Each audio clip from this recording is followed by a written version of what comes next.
जी शायद ही कभी कोई परिक्रमावासी वहाँ गया होगा। जी।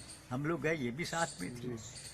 उसका वृत्तांत है फिर धीरे धीरे में, फिर बंजर की फिर शक्कर की जी फिर क्या हुआ कि जब मैं 82 साल की उम्र तक तो चला, फिर ये दमा मुझे परेशान करने लगा। अब चढ़ना उतरना मेरे लिए संभव नहीं रहा। तब से फिर परिक्रमा बंद। अभी मैं 90 साल का हूँ, मगर कल्पना में अभी भी मैं चलता रहता हूँ। नर्मदा तट पर शूलपाड़ झाड़ी में चला जाता हूँ, कभी मुरनेर के किनारे। अब वो मेरा बहुत बड़ा संबल है, उसकी जो यादें हैं पद यात्राओं की। तो मेरा समय बहुत अच्छा कट रहा है। शारीरिक रूप से जरूर शिथिल हो गया हूँ, मगर शरीर का भी कोई दोष नहीं है। 90 साल की उम्र तक उसने साथ दिया। सर, जैसे ये सुनने में आता होगा कि बीच बीच में कोई भी नर्मदा यात्रा शुरू कर देता है, और जैसा कि आपने कहा है कि पूरी परिक्रमा करना ही है, किस तरीके से करना है। तो बहुत सारे राजनीतिक संगठन परिक्रमा कर रहे हैं, तो वो आपको कैसा लगता है कि जो सिर्फ राजनीतिक तरीके से उसकी आपको क्या फील होता है? जैसे जिस तरीके से आपने कहा किया, आपने अपने लिए किया, अपने खुशी के लिए, तो जब सुनने में आता है तो क्या फील होता है कि वो होना चाहिए ऐसा कि नहीं होना चाहिए? अच्छा, हमारे कहने से क्या होगा? आप अगर हम कहते कि नहीं होना चाहिए तो कौन मानेगा? जी जी। इसलिए ये इसका कोई अर्थ नहीं है। वो किसी को अपन रोक तो सकते नहीं जी हैं। जी जो जाती रही भावना जैसी, जी। तो अपन किसी को रोक नहीं सकते, बस से करते हैं। कोई तो थोड़ा तो उसमें परिवर्तन आ ही जाएगा। जी जी। कुछ तो मिलेगा, कुछ तो उसको मिलेगा। हाँ, मतलब कुछ भी नर्मदा से कुछ तो मिलेगा। करना चाहिए लगा। देखिए, एक परिक्रमावासी आप ने जितना भी मुझसे बहुत अच्छी बात कही। हाँ। उसने कहा कि देखिए, अगर आपको डॉक्टर बनना है तो मेडिकल कॉलेज है, अगर इंजीनियर बनना है तो इंजीनियरिंग कॉलेज है, लेकिन अगर आपको एक अच्छा इंसान बनना है जी जी, तो क्या कौन सा कॉलेज है? सही है। मैंने कहा ये तो बहुत बड़ी बात कही। आखिर हम सभी का अंतिम उद्देश्य तो यही हो सकता है ना कि हम एक अच्छा इंसान बने। दुनिया में जितने धर्म हैं जी उनका भी यही एकमात्र उद्देश्य है कि आदमी अच्छा आदमी बने, आदमी बेहतर आदमी बने। तो कहा कि इसके लिए कौन सा कॉलेज है? मैंने कहा कृपा करके आप भी इसका उत्तर दीजिए। कहले कि इसके लिए नर्मदा परिक्रमा। क्या बात। 3 साल 3 महीने 3 दिन नंगे पांव भिक्षा मांगते हुए जी पैदल चढ़ना कोई छोटी मोटी तपस्या नहीं जी है। सर, जी सर। निश्चित रूप से उसमें बदलाव आएगा, और ये बदलाव अच्छे के लिए होगा। जी जी वो पहले से बेहतर इंसान होगा। जी जी तो उसकी ये बात मुझे बड़ी अच्छी लगी। एक और वृद्ध ने मुझसे कहा, जी देखिए गांव के लोग कितनी अच्छी बातें करते हैं। हमारे पास जो है ना वो इन्फॉर्मेशन है, कॉलेज वाले जो है वो हमको तरह तरह की जानकारी देते हैं। ज्ञान तो अंदर से आता है, सही। जानकारी बाहर से आती है, ज्ञान भीतर से आता है। वो भी कब? जब आप लंबा जीवन संघर्ष कर चुके हैं, तब वो धीरे धीरे आता है।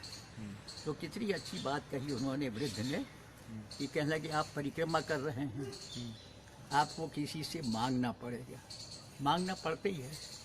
हम खैर ये राशन लेके चलते थे तो हमको सदाव्रत नहीं मांगना पड़ता था, हम खुद अपना भोजन बनाते, मगर आश्रय तो मांगना पड़ता था कि भाई आपका जरा बरामदा दे दीजिए। सही है। हम कि हमारे लिए बरामदा पर्याप्त है।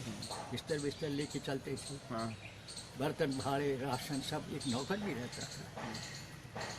बाल्टी चाहिए, जैसे दूर से पानी लाना है, कुछ तो मांगना ही पड़ता है। तो कहने के कि किसी ने दिया, किसी ने नहीं दिया। जरूरी तो नहीं है कि हम जिससे मांगे वो दे ही दे। किसी ने नहीं दिया, इतना ही नहीं, उसने आपको अपमानित किया। कहने के उस अपमान को भी उसी प्रेम से लीजिए। क्या बात। उसी प्रेम से। ऐसा करने से हमारा अहम नष्ट होता है। वो परिक्रमा भीतर के अहंकार को नष्ट करने के लिए। क्या बात कही। अपर आदमी अपर। जी जी। एक गांव पहुंचे, शाम हो गई थी, अंधेरा होने लगा। कहीं आश्रय नहीं मिल रहा था, क्योंकि छोटा सा गांव था, न मंदिर न धर्मशाला, न कोई स्कूल। जी नहीं तो स्कूल के बरामदे भी सो जाते। सही बात। अब क्या करें, तो एक किसान खेत से लौट रहा था, उसने कहा चलिए मेरे घर चलिए। तो चलते चलते मैंने कहा कि आप हमें कितने अपने लगते हैं, एक पराये आदमी को अपने घर ले जा रहे हैं। तो वो क्या कहता है, कहता है इस दुनिया में कोई अपना नहीं। फिर कहता है और कोई पराया भी नहीं। क्या बात। है न उलझन की बात, वही कह रहा है न उलझन की बात। ये अपढ़ लोग, हाँ ये कितना ज्ञान इनके पास है। एक बार हमको एक नदी पार करनी पड़ी, सीप। जी ये निमाड़ तरफ की बात है। जी छोटी सी नदी थी मगर बहुत गहरी थी। जी तो एक महिला केवट ने जी। अपने डोंगे से हमको पार कराई। जी तो मैं नाव में ही था, मैंने कहा कि सीप में और नर्मदा में क्या फ़र्क है। उसने कहा सीप नदी है, नर्मदा माई है। ये अपढ़ लोग कह रहे हैं, जी जी सीप नदी है, नर्मदा माई है। जी तो ये मैं तो समझता हूँ कि ये नर्मदा और वहाँ के ग्रामीण, हाँ ये सबसे बड़े मेरे लिए तो ये सबसे बड़े विश्वविद्यालय रहे, यूनिवर्सिटी रही। बहुत सीखा मैंने और उसमें से थोड़ा बहुत अपनी पुस्तकों में मैं दे सका हूँ। अब सांस फूलने लगी। इनसे पूछो। आप जब यात्रा में साथ में रहे तो कैसा अनुभव रहा आपका? वो अच्छा ही रहा है। हमें तो वहाँ के लोग सब बहुत अच्छे लगे। जी और माँ के किनारे किनारे चलने से ऐसा लगता है कि माँ हमारे साथ ही चल रही है। जी जी। तो जिस समय पहली यात्रा दूसरी यात्रा हुई तो उस समय तो बहुत जंगल रहा होगा। हाँ। उस समय खतरे का डर मन में नहीं था?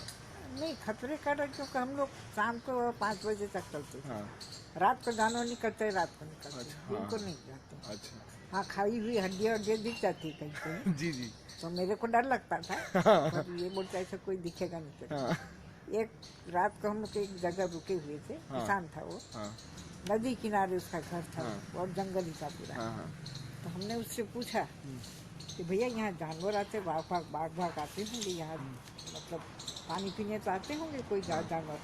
बोले हाँ, आपको कौन सा जानवर देखना है? तो वो मैं आपको दिखा दूँ। बोले भैया मेरे को एक भी जानवर नहीं देखना है। तो इतने पास आ जाते ही जानवर, पर हमें कभी नहीं दिखा। जी जी हमें तो बहुत अच्छा लगा, अभी भी हम लोग याद करते हैं। जी समय आता है, ऐसा लगता है चलो परिक्रमा में चले।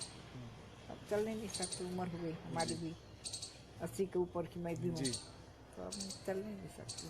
जैसे अभी वर्तमान समय में अगर देखा जाए तो नर्मदा पर बहुत सारे प्रदूषण के वो आ गए हैं। हाँ। और बांध बनाए जा रहे हैं, फैक्ट्रियां लगाई जा रही हैं, इससे वन नष्ट हो रहे हैं। हो रहे बहुत सारे। तो इस पर आप क्या कहेंगे? अब ये भी जरूरी है, बांध बनाने, इतने लोगों को पानी पिलाना है, सिंचाई करनी है, ये भी तो है ना। वो बंद करेंगे तो सबको सिंचाई बंद हो जाएगी, पानी नहीं मिलेगा। सही बात। इसके लिए तो जनसंख्या कम हो तो इसकी कमी होगी। सही है। जनसंख्या अपनी इतनी है तो पूरा नहीं कर पाते। और क्या रेत निकालते हैं, वो उसका देखा, बहुत दुख हुआ। मशीन लगा लगा के दे गड्ढा कर करके पूरी रेत निकाल रहे हैं। होशंगाबाद के पास ज़्यादा रहा। चलिए अच्छा रहा, आशीर्वाद दीजिए कि हम लोग अच्छे से खूब अच्छे नाटक से करें। आप और अपना वो काम टीवी कीजिए। वाले आए थे ना, इतनी बोलिए ने वो बात बताओ। जी हाँ, टीवी वाले ने बताया मेरे को हाँ कि वेगड़ जी परिक्रमा कर रहे हैं। हाँ। उनको तो नर्मदा सर्कल लगा हुआ है तो वो कर रहे हैं, आप क्यों जा रहे हो उसके साथ? हाँ मेरे को नर्मदा से लगा, मुझे वेगड़ से लगा हुआ है, इसलिए मैं जा रही हूँ। जी जी अभी जब सीता जी राम के साथ 14 बरस जंगल में रही, तो मैं उनके साथ 14 दिन तो चल सकती हूँ कि नहीं? सही बात है। लेकिन आप तो 1,500 किलोमीटर चल गए। चलिए, हाँ चलिए बहुत अच्छा, आशीर्वाद दीजिए हम लोगों को कि अच्छे खूब से आप अच्छा आगे काम बढ़िए और करें। आप लोग भी जीवन में कभी परिक्रमा कीजिए। जरूर जरूर जरूर। तीनों जन मिल करके जी ब्रह्मा विष्णु महेश जी बन करके आप लोग परिक्रमा कीजिए, जी जी अच्छी सफलता मिलेगी। जी जी ठीक है, प्रणाम। खुश रहो बेटा। आज मेरे मुंह में दांत नहीं लगे तो